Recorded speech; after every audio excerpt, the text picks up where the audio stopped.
जब भी हम रिलेशनशिप में होते हैं ना, तब हमारी एक चाहत होती है कि पार्टनर भी हमें खोने से डरे। अगर पार्टनर गलत तरीके से बात करता है, फाइट करता है, तो उनके मन में भी डर आना चाहिए कि हम उन्हें छोड़ के जा सकते हैं। कई बार रिलेशनशिप में एक ऐसी सिचुएशन आ जाती है जहाँ पे पार्टनर के मन में ये कॉन्फिडेंस आ जाता है कि हम उन्हें छोड़कर कहीं नहीं जाएंगे। इसी वजह से वो हमें बहुत ज़्यादा इग्नोर करते हैं, हमसे अच्छे से बात नहीं करते हैं और काफ़ी ज़्यादा निगेटिविटी दिखाते हैं, गुस्सा दिखाते हैं, इरिटेशन दिखाते हैं। अब इस सिचुएशन में आखिर हम करें तो करें क्या? आखिर रिलेशनशिप में हमें ऐसा क्या करना चाहिए जिस वजह से पार्टनर के मन में भी एक डर हो कि हम उन्हें छोड़कर जा सकते हैं, पार्टनर को भी हमारी वैल्यू रियलाइज हो, पार्टनर को भी इस रिलेशनशिप की वैल्यू रियलाइज हो। तो इस वीडियो को एंड तक ज़रूर देखना। नमस्कार दोस्तों, मैं हूँ श्रावण और आप देख रहे हो श्रावण की बातें। ये बातें भी आपके लिए काफ़ी ज़्यादा ज़रूरी होने वाली है। सबसे पहली बात और सबसे ज़रूरी बात, ये बात आपको बहुत अच्छे से समझनी चाहिए कि जो भी रिलेशनशिप में होता है उसमें आपका भी डिसीजन रहना चाहिए। आप कब बात करते हो, आप एक दूसरे के साथ कैसे ट्रीट करते हो, ये सारी बातें उनके अकॉर्डिंग मत होने दो। कई बार रिलेशनशिप में क्या होता है ना, रिलेशनशिप कैसे चलेगा, रिलेशनशिप के क्या रूल्स है, पार्टनर कब बात करेगा, पार्टनर कब इग्नोर करेगा, पार्टनर कब फाइट करेगा, इन सभी बातों के डिसीजन केवल पार्टनर अकेले लेते रहता है। जिस वजह से क्या होता है ना, जब भी फाइट होती है तो वो खुद अपने अकॉर्डिंग बात को बंद कर देते हैं, फिर खुद अपने ही अकॉर्डिंग बात को शुरू कर देते हैं। यानी कि वो जो चाहते हैं रिलेशनशिप में वही होते रहता है। इसीलिए जब भी हम उन्हें मनाने की कोशिश करते हैं तो वो बहुत ज़्यादा ईगो दिखाते हैं, बहुत ज़्यादा एटीट्यूड दिखाते हैं फाइट होने के बाद। लेकिन जब वो हमें मनाने की कोशिश करते हैं हम काफ़ी आसानी से मान जाते हैं। क्यों? क्योंकि रिलेशनशिप उनके अकॉर्डिंग चल रहा है। देखिए, रिलेशनशिप में फाइट्स तो होगी ही होगी, कभी गलती आपकी रहेगी तो कभी गलती पार्टनर की रहेगी। लेकिन उस फाइट के बाद आप दोनों का बिहेवियर कैसे बनता है एक दूसरे को लेकर, या आप एक दूसरे को कैसे ट्रीट करते हो, ये सारी बातें आपकी भी कंट्रोल में रहनी चाहिए। केवल पार्टनर के ही कंट्रोल में ये सारी बातें मत जाने दो। अब एक एग्जांपल मैं आपको देता हूँ। जैसे मान लो आपकी और पार्टनर की फाइट हो गई, पार्टनर को आप मनाने की कोशिश कर रहे हो, समझाने की कोशिश कर रहे हो, पार्टनर नहीं समझ रहा है। लेकिन थोड़ी देर के बाद पार्टनर ने आपको समझाने की कोशिश की, पार्टनर ने आपको मनाने की कोशिश की और आप इजीली मान गए। यानी कि पार्टनर को बहुत अच्छे से पता है कि वो कैसे अपने अकॉर्डिंग आपको चला सकते हैं। तो इस सिचुएशन में आपको क्या करने की ज़रूरत है? इस सिचुएशन में आपको ईगो एटीट्यूड दिखाने की ज़रूरत नहीं है। इस सिचुएशन में आपको बेस्ट बनने की ज़रूरत है। किस तरीके से, मैं आपको बताता हूँ। जैसे मान लो अगर आपके और उनके बीच में फाइट होती भी है तो आप उन्हें मनाने की कोशिश करो। अगर वो नहीं मान रहे हैं थोड़ा स्पेस दे दो। अगर वो कोई डिसीजन ले रहे हैं किसी भी तरीके से, चाहे वो रिलेशनशिप से रिलेटेड हो या फिर कब बात करनी है, कब बात नहीं करनी है, उसमें अपना भी ओपिनियन दो। जैसे उन्होंने कह दिया अभी तो मैं बिजी हूँ, हम शाम को बात करते हैं, तो हम शाम को उनके लिए अवेलेबल रहते हैं। लेकिन हमें ये भी देखना है क्या उस वक्त हमारा कोई काम है, क्या उस वक्त हम सच में फ्री है। क्योंकि अगर आप उनके अकॉर्डिंग चलोगे कि अभी वो बिजी है तो बाद में बात करेंगे, तो वो इसी तरीके से रिलेशनशिप को चलाने लगेंगे। मैं ये नहीं बोल रहा हूँ कि जानबूझकर आप बिजी रहने का दिखावा करो, लेकिन पूरे तरीके से उनके अकॉर्डिंग भी मत चलो। क्योंकि इस वजह से क्या होता है ना, जो वो कंट्रोल करने का बिहेवियर उनके अंदर आ जाता है, इस वजह से वो हमेशा ही आपको कंट्रोल करते रहते हैं। जब भी आप बिजी हो तो ये बोलना सीखो कि अभी आप बिजी हो, हम बाद में बात करते हैं। लेकिन हमारी हिम्मत नहीं होती है ये बोलने की। इसी वजह से पार्टनर जब चाहे तब बात करता है और जब चाहे तब इग्नोर करता है। हम पार्टनर को ही ब्लेम करते रहते हैं कि यहाँ पे पार्टनर की गलती है, पार्टनर हमें उनके अकॉर्डिंग चला रहा है। दरअसल हम भी उनके हिसाब से ही चल रहे हैं और यही एक बहुत बड़ी प्रॉब्लम है। इसीलिए इस बात को आप जितने जल्दी समझोगे आपके लिए उतना अच्छा रहेगा।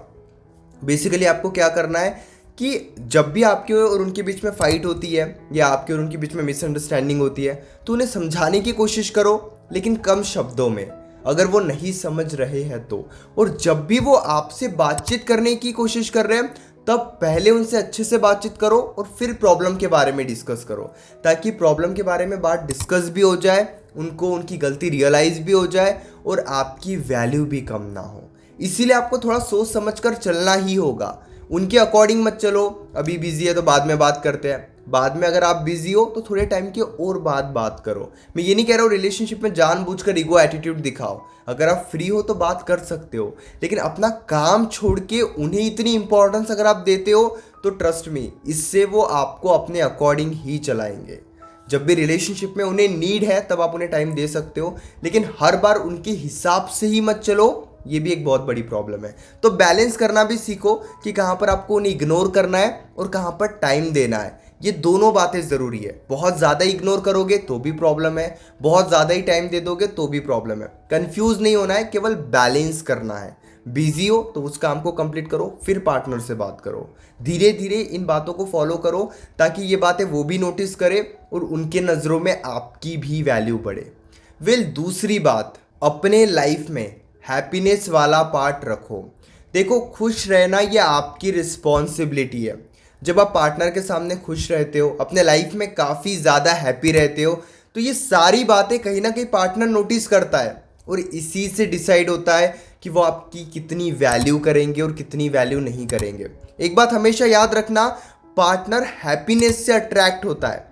अगर आप अपनी ज़िंदगी में खुश हो तो पार्टनर आपके साथ बातचीत करने की कोशिश करेगा ही करेगा। लेकिन हम क्या करते हैं, हमारे ज़िंदगी के सारे दुख पार्टनर के सामने ले जाकर रख देते हैं, जिस वजह से पार्टनर को ये लगता है कि हम हमेशा ही दुखी रहते हैं, हमेशा ही परेशान रहते हैं। मैं जानता हूँ कि जब हम रिलेशनशिप में होते हैं तो हमें हमारे दुख पार्टनर के सामने रखने चाहिए, लेकिन उसकी भी एक लिमिट होती है। इसीलिए अपने हैप्पीनेस की खुद रिस्पॉन्सिबिलिटी लो। कई बार क्या होता है ना, पार्टनर से हम इतने ज़्यादा अटैच हो जाते हैं कि पार्टनर से बात हो गई तो हम बहुत ज़्यादा खुश, पार्टनर से बात नहीं हुई तो हम सारा दिन उदास रहते हैं। और जब इस अटैचमेंट के बारे में पार्टनर को पता चलता है कि आपका ऐसे बिहेवियर है, तो ये बिहेवियर देख के पार्टनर और ज़्यादा इरिटेट होता है। और कई बार तो पार्टनर जानबूझकर भी इग्नोर करता है इरिटेट होकर। इसलिए इस बात को आप समझो कि आपको कभी भी पार्टनर से इतना अटैच नहीं होना है कि बात हुई तो आप खुश, बात नहीं हुई तो आप दुखी। मैं जानता हूँ जब हम रिलेशनशिप में होते हैं तो ये सारी बातें होती ही होती है, लेकिन अगर आप ये बिहेवियर पार्टनर के सामने शो करते हो तो जब भी फाइट होगी तो पार्टनर जानबूझकर आपसे बात नहीं करेगा। क्यों?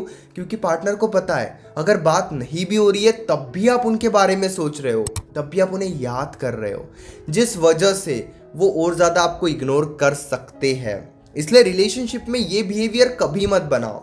जहाँ तक हो सके खुद की हैप्पीनेस को समझो। आपकी लाइफ में हैप्पीनेस कहाँ से आएगी? जो भी आप काम कर रहे हो, जितने भी लोगों के आप कांटेक्ट में हो, चाहे वो आपके दोस्त है, आपके भाई है, आपकी सिस्टर है, आपके जो भी आसपास के लोग रहते हैं, अगर आप उनके साथ अपनी बॉन्डिंग अच्छी बना के रखोगे तो आप हमेशा खुश रहोगे।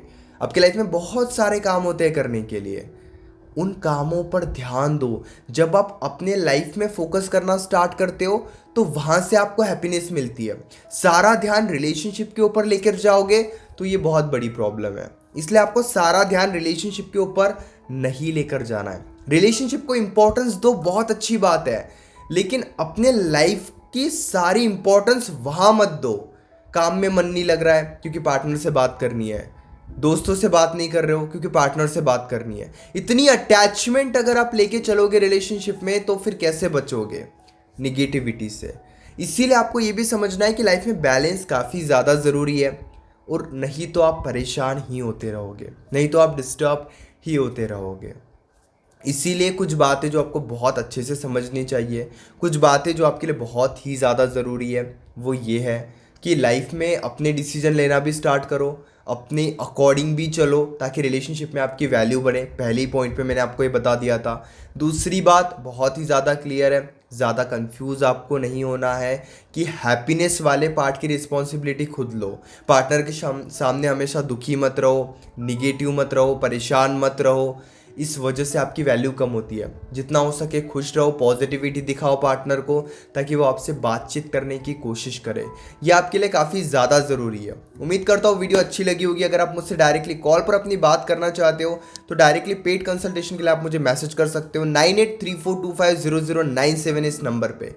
हमारे बीच में कॉल पर जो भी बातें होगी वो कम्प्लीटली सेफ और प्राइवेट रहेगी।